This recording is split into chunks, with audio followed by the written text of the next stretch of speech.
अस्सलाम वालेकुम दोस्तों, क्या हाल चाल है। उम्मीद है कि आप सब खैरियत से होंगे। आज मैं आपके सामने एक नई वीडियो के साथ हाज़िर हुआ हूँ, जो कि ये है कि असली हीरे की पहचान क्या होती है।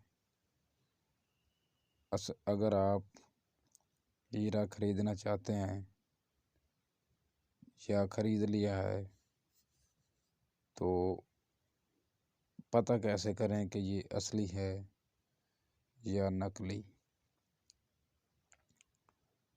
तो हीरे की पहचान करने के लिए आज मैं आपको बताता हूँ कि असली हीरे की पहचान क्या है।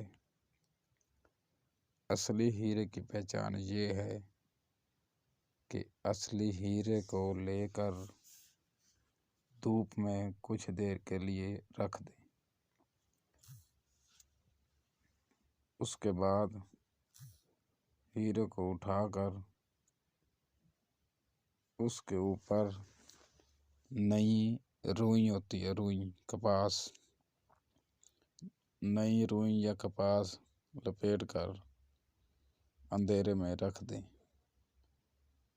अगर वो सितारे की तरह चमकने लगे, रोशनी करने लगे, तो समझ जाएं कि ये हीरा असली है।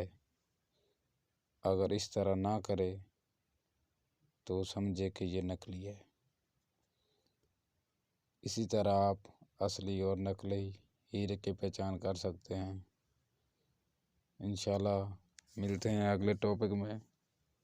तब तक के लिए अपना, अपने दोस्तों का, अपने बहन भाइयों का ख्याल रखें।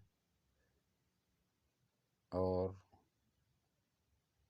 अगर आपको इस तरह की और मालूमात चाहिए तो जल्दी से मेरे चैनल को सब्सक्राइब कर लें। इंशाल्लाह मिलते हैं अगली वीडियो में। तब तक के लिए अल्लाह हाफ़िज़।